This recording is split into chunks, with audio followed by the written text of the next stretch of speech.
텔레비전을 보다 보면은 정치인들이 이제 국회에서 청문회 하는 장면을 종종 봅니다.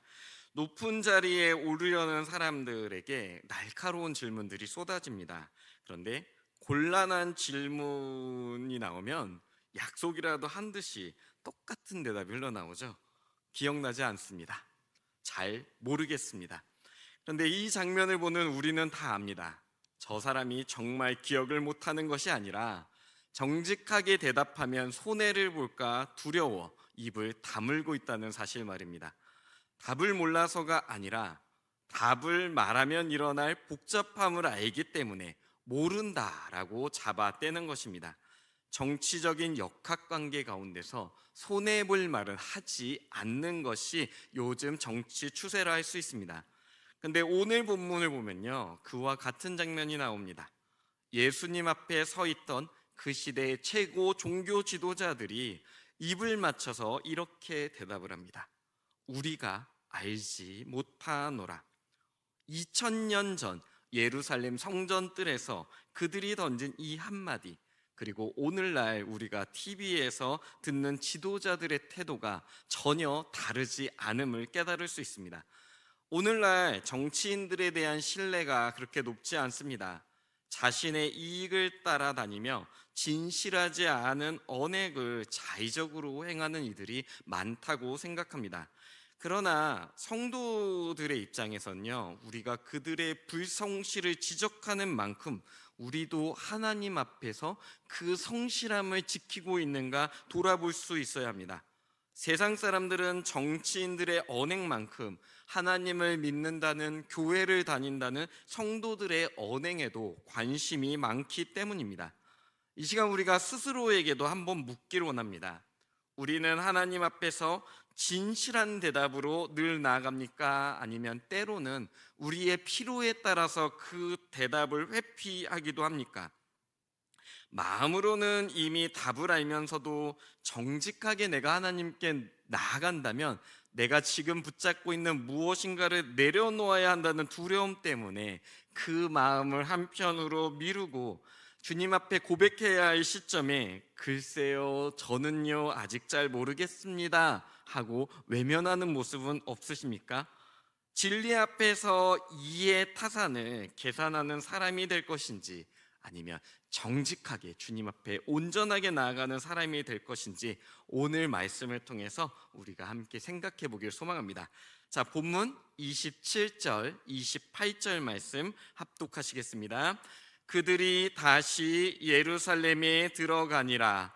예수께서 성전에서 거니실 때에 대제사장들과 서기관들과 장로들이 나와 이르되 무슨 권위로 이런 일을 하느냐? 누가 이런 일 할 권위를 주었느냐?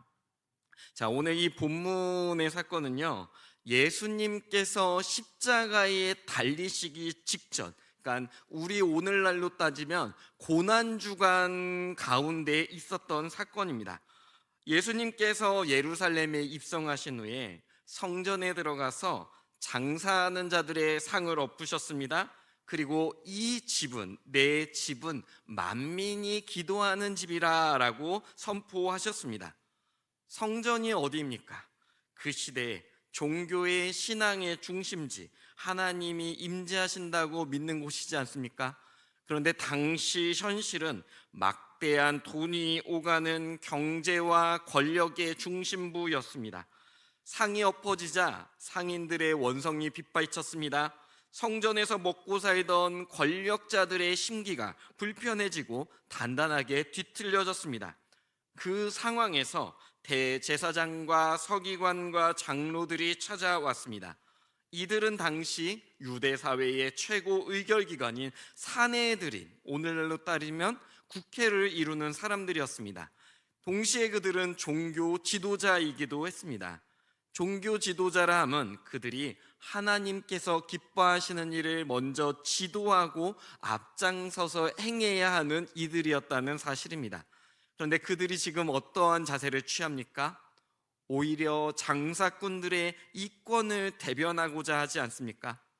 택함 받은 족속 유다 백성의 지도자인 종교 권력자들이 무리를 지어서 오히려 신앙의 본질을 회복하고자 했던 예수님을 신문하고자 나온 것입니다. 그러면서 그들이 던진 질문은 이러했습니다. 무슨 권위로 이런 일을 하느냐? 누가 너에게 이런 권위를 주었느냐? 예수님 당시에는 한 사람이 율법이나 신앙의 가르침을 갖기 위해서는 그가 누구에게 배웠고 또한 그를 세운 사람이 누구인지 어느 학파에 속했는지가 굉장히 중요했습니다. 더 나아가 그의 말의 권위가 어느 출처에서부터 시작됐는지를 굉장히 중요시한, 분명히 해야 되는 시대였습니다. 누구의 권위로부터 나온 지혜를 전파하는 가가 이제 그들의 신앙, 특별히 바리새파나 또한 랍비들 사이에서는 굉장히 중요한 이슈였습니다. 그런데 예수님께서는 사실 그들이 인정할 만한 신학교를 다니신 것도 아니고 권력층과 함께 결탁하며 그들의 보증을 얻으신 적도 없었습니다. 그렇기 때문에 이 질문을 그냥 그 표면으로만 보면 참 점잖고 정당하게 예수님께 이의를 제기하는 것처럼 보입니다. 당신이 이 자격을 갖고 지금 행하는 것입니까? 하고서는 묻는 셈이니 말입니다. 그러나 이 사건의 이면에는 다른 문제가 있습니다. 그들이 정말 예수님이 누구신지, 이분의 가르침이 정말 성경적으로 바른 것인지에 대해서 궁금해서 물은 것입니까? 그렇지 않습니다.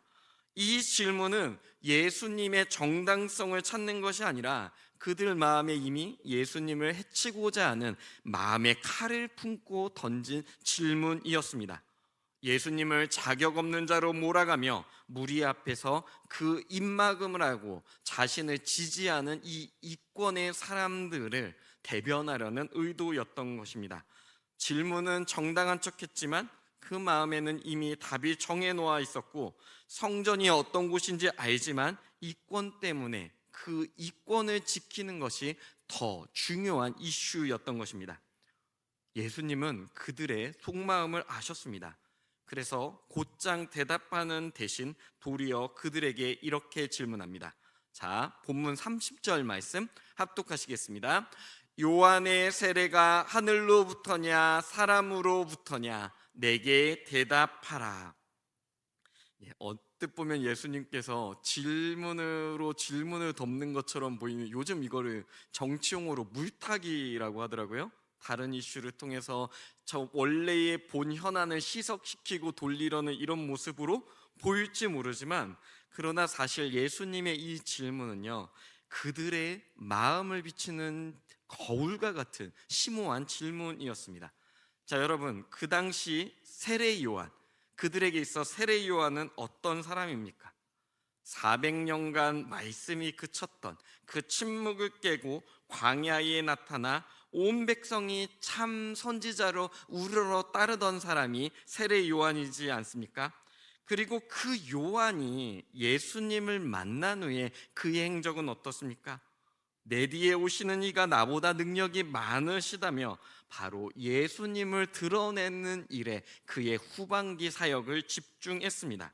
그러니 요한의 세례가 어디에 왔는지 정직하게 답하는 순간 예수님이 누구신가에 대한 답도 자연히 따라 나올 수밖에 없는 것입니다. 자, 이제 종교 지도자들의 머릿속은 분주해지기 시작했습니다. 본문 31절에서 32절 말씀도 합독하시겠습니다. 그들이 서로 의논하여 이르되 만일 하늘로부터라 하면 어찌하여 그를 믿지 아니하였느냐 할 것이니 그러면 사람으로부터라 할까 하였으나 모든 사람이 요한을 참 선지자로 여김으로 그들이 백성을 두려워하는지라. 아멘. 자, 오늘 이 말씀, 이 장면을 한번 상상해 보시길 소망합니다. 지금 이 사람들이요, 답을 몰라서 머뭇거린 게 아닙니다. 답을 너무나 잘 알기 때문에 머뭇거리는 것입니다. 그 권위가 하늘로부터 왔다고 하면 왜 믿지 않았느냐라고 추궁을 당할 것이요, 사람으로부터 났다 하면 요한을 존경하는 백성들이 들고 일어날 것입니다. 그들은 진리가 무엇인가를 따질 것이 아니라 어떠한 대답이 우리에게 피해를 끼치지 않고 잘 넘어갈 수 있는 대답이 될 것인가를 저울질하고 있었던 것입니다. 머릿속으로 정답을 계산기로 두들겨 본 것입니다. 여기에 사실 오늘 우리가 붙잡아야 할 핵심이 있습니다. 그들의 문제는요, 지식이 부족했기 때문이 아닙니다. 정직이 부족했기 때문입니다. 누구보다 성경 말씀을 많이 알았습니다. 또한 요한이 어떤 사람인지도 알고 있었고, 당시 예수님께서 행하시는 그 일도 범상치 않음을 잘 알고 있었습니다. 이들이야말로 이 시대의 지식이 당대 누구보다 차고 넘쳤던 사람들이었습니다. 그러나 그 아는 것을 입으로 정직하게 시인하는 순간 자신들이 쌓아왔던 자리와 권위와 최면이 흔들릴까 두려웠습니다. 그래서 그들은 아는 것을 모른다고 덮어버렸던 것입니다. 사실 이 대목을 스스로에게 적용한다면 우리 성도들 중에 그렇게까지 하면서 좀 마음이 어려운 분들 적지 않을 것입니다. 사실 우리가 사회를 살아가는 존재이기 때문에요, 모든 부분에서 강직하고 정직하게만 직면하기는 어려운 게 사실입니다. 예전에 저는 좀 드라마를 많이 좋아하는데, 드라마에서 한 청소년 아이가 현실의 부당함을 선생님한테 이제 직고를 해요. 근데 선생님이 이 아이의 학생부 미래를 담보로 이 자신의 잘못함을 덮고 이 아이를 겁박합니다. 엄마하고 이제 얘기를 하는데, 엄마 나는 이렇게 살아갈 자신이 없어 하니까 엄마가 너무 속상해가지고 하는 말이, 부러지지 않으려면 쉬어지는 법도 알아야 돼. 어떻게 부러지지 않으려고 그렇게만 싸우려고 해? 했을 때 이 아이가 울면서, 근데 엄마 내가 그게 안 되는 걸 어떻게 해? 하고 두 사람이 끌어안는 모습이 떠올랐습니다. 이 대사가 우리 가슴에, 적어도 제 가슴에 깊이 와닿는 이유는 사회라는 공동체가 그런 모습이어야 정착할 수 있음을 알기 때문입니다. 여러분 다 우리가 살면서 쉬어지는 법도 알아야지 어떻게 직면하고 부러지려고 싸우기만 해, 이 말 다 와닿지 않으십니까? 정직하게 응답함으로 말미암아 불편함을 겪을 것 같기 때문에 때로는 알면서도 슬쩍 모르는 척 넘어가는 모습, 사회 속의 존재라면 누구나 한 번씩은 겪기 마련일 것입니다. 그리고 그런 쉬어짐을 오늘날은 융통성과 동의어로 그렇게 여기는 분들도 적지 않은 것이 사실 아닙니까? 아는 것이 많다고 정직한 사람이 되는 것은 아닙니다. 이 나라 지도층의 대부분은요, 최고의 명문대 출신이라고 합니다. 그러나 우리 사회가 지성인들로 이루어졌다고 가장 청렴하고 깨끗한 사회인가라고 질문한다면 많은 분들이 그렇지 않다고 고개를 돌릴 것입니다.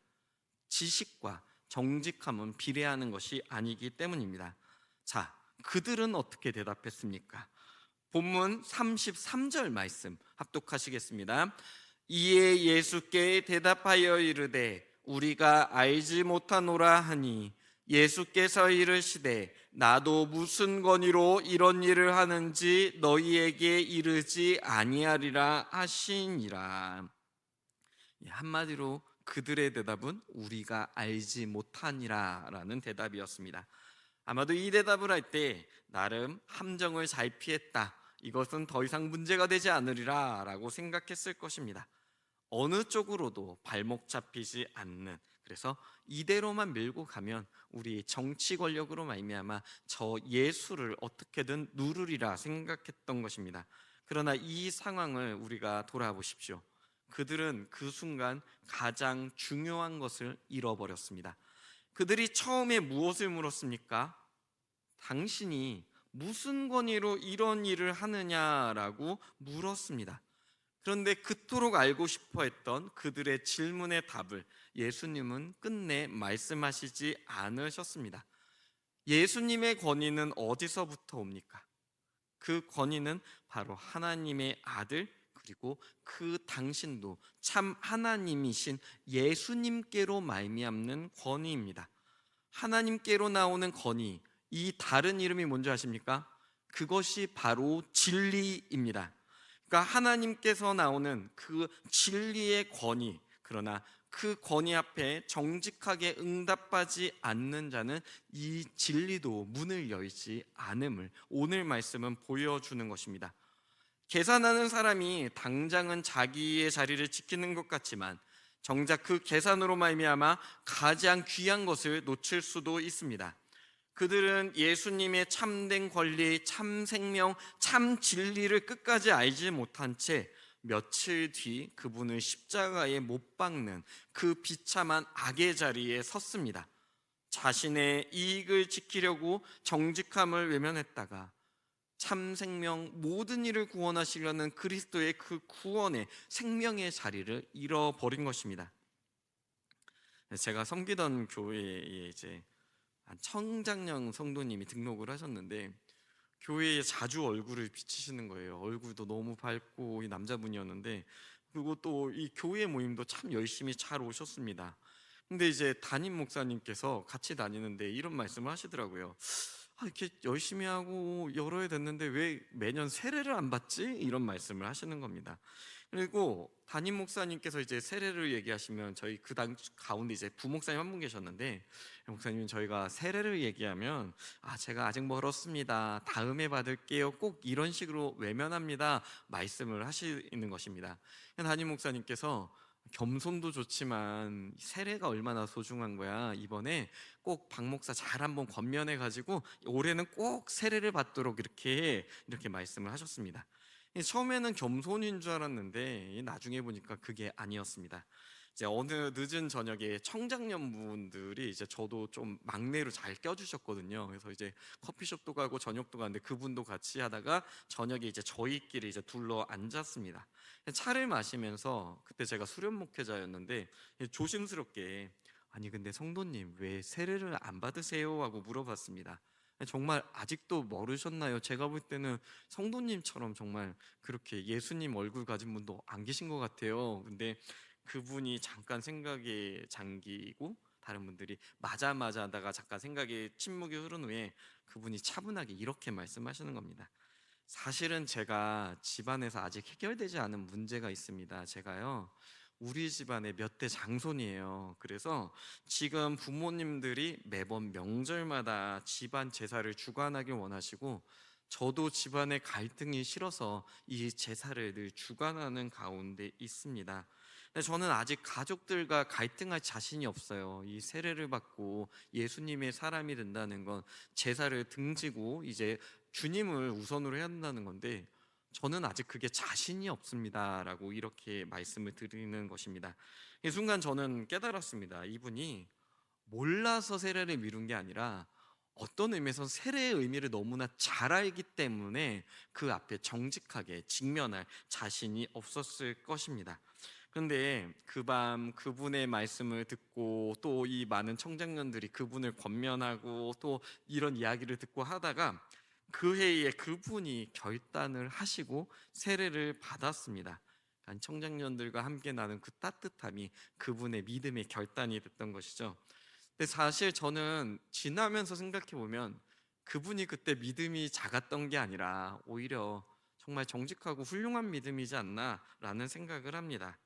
저도 그렇지만 우리들 이제 수십 년 교회를 다니면서 가족들한테 우리가 고치지 못하는 그 잘못된 버릇들이 있지 않습니까? 그런데 그 가족 앞에서 그 잘못을 인정하기는커녕 속으로 삼키고 오히려 이런 거야 저런 거야라고 외면하면서 나가진 않는지, 또한 가족들 앞에서 내 잘못을 인정하면 내가 뭔가 권위가 떨어지고 입지가 좁아질까 걱정하는 분은 없는지, 그 계산 때문에 우리가 더욱더 화목하고 사랑해야 할 타이밍을 놓치고 있지 않은지 돌아봅니다. 그리고 솔직히 말씀드리면 저 역시도 하나님 앞에 무언가를 곧잘 계산함을 깨닫습니다. 용서해야 할 사람인 줄 알면서 내가 용서를 선언하는 순간 손해볼 것 같아서 아버지 하나님 조금만 더 두고 보겠습니다 라고 고백하는 저를 발견할 때도 있고요. 바로 잡아야 할 일인 줄 알면서도 일단은 잘 모르겠습니다 하고 그 상황을 모면한 순간들도 분명히 있습니다. 드려야 헌신인 줄 알면서도 내 것을 내려놓기 위해 아까워서 다음번에라고 이렇게 고백해 보신 적은 없으십니까? 입으로는 모른다고 하지만 사실은 내 마음속에 진짜 하나님이 원하시는 답, 정직한 대답이 무엇인지 우리가 알고도 묻어놓은 것은 없으십니까? 근래에 제가 설교 말씀을 준비할 때요, 꼭 우리가 실천할 수 있는 게 뭘까를 좀 찾아보려고 노력을 합니다. 근데 이제 찾아보다 보면요, 사실 조금 이렇게 비슷해져요. 근데 그래도 권면하겠습니다. 이번에 한 가지 권면해 보기 원하는 것은, 여러분 한번 기도 시간도 좋고 이렇게 있는 시간에 하나님 앞에서 내가 정직하게 응답해야 하는데 하지 못한 게 무엇인지 한번 꺼내보는 시간을 가지시길 소망합니다. 그리고 그 한 가지, 많이 있을 수도 있지만 그 한 가지를 이번에는 내가 주님 앞에 좀 정직하게 한번 드려보겠습니다 하는 행동을 이번에 실천해 보시길 소망합니다. 예를 들면 미뤄왔던 용서의 전화 한 통도 괜찮습니다. 그리고 차마 꺼내기 힘들었던 가족 간의 그 사과의 한마디, 무엇이든 좋습니다. 망설이던 헌신의 결단 좋습니다. 무엇이든 거창하지 않아도 좋지만 다만 하나님 앞에서, 주님, 사실은 이게 하나님이 원하시는 걸 알고 있었는데 제가 그것을 그대로 직면하지 못했습니다 라고 정직하게 고백하고 그 작은 실천을 하나 주님 앞에 나가길 원합니다. 그 작은 실천이 하나님과 우리의 관계를 놀랍게 가깝게 나가게 하고, 그로 말미암아 하나님의 은혜가 꼽히는 체험을 시작할 것입니다. 제가 오늘 말씀 시작할 때 계산하는 사람과 정직하게 응답하는 사람의 모습을 대비하면서 말씀드리지 않았습니까? 근데 오늘 말씀은 우리가 어떠한 모습을 견지해야 되는지 분명하게 보여주고 있습니다. 계산하면서 살아가는 사람, 당장 자기 자리도 잘 지키고 승승장구할 것 같지만 그 승승장구 때문에 구원 되신 예수님, 진리 되신 주님을 잃어버려서야 쓰겠습니까? 정직한 응답, 당장 무엇인가는 잃어버리는 것 같지만 그로 말미암아 그리스도 예수를 얻을 수 있다면 그것을 택하는 것이 더 지혜로운 이름을 저와 성도님들이 믿으시길 소망합니다. 물론 정직으로 말미암아 우리가 구원받는 건 아닙니다. 기독교 신앙은 분명합니다. 기독교 신앙은요, 하나님의 은혜로서 구원을 받습니다. 우리가 정직한 이유는 우리가 정직한 인간이기 때문에 정직한 것이 아니라 나의 죄, 나의 계산과 위선을 알면서도 우리를 구원하사 손을 내밀어 주신 그 예수님의 은혜에 감사하기 때문입니다. 우리가 두려움 없이 사실은 제가 알고 있었습니다 라고 고백할 수 있는 건요, 그 엄한 상사나 윗사람한테 그런 말 어떻게 합니까? 아버지 하나님이 사랑으로 우리를 안아주고 감싸주는 참 우리의 아버지이심을 믿기 때문에 이렇게 고백할 수 있는 것입니다. 정직은 구원을 사는 대가가 아니요, 이미 받은 은혜에 대한 우리의 응답인 것입니다. 하나님께서 우리에게 바라시는 거 흠없고 완벽한 대답 아닙니다. 우리의 정직한 마음입니다. 자, 시편 51편 6절 말씀 합독하시겠습니다. 보소서, 주께서는 중심이 진실함을 원하시오니 내게 지혜를 은밀히 가르치시리이다. 아멘. 주님께서는 우리가 어떤 지식에 답을 내놓길 원하시는 게 아닙니다. 우리의 마음의 중심이 아버지 하나님 앞에서 진실하기를 원하십니다. 그리고 그 중심에 은밀한 지혜를 부어 넣어 주십니다. 우리가 두려움 때문에 알면서도 모른다 했던 그 자리에서 이제 주님, 제가 알고 있습니다, 제가 주님의 뜻에 동참하겠습니다 라고 정직하게 무릎을 꿇을 때 종교 지도자들이 끝내 누리지 못했던 그 생명의 자리, 우리를 살리시는 주님의 다스림이 저와 성도님들 삶 가운데 임할 것입니다. 그 삶 가운데 정직하게 응답함으로 주님과 동행하는 저와 성도님들이 되시길 주님의 이름으로 축원합니다. 기도하시겠습니다.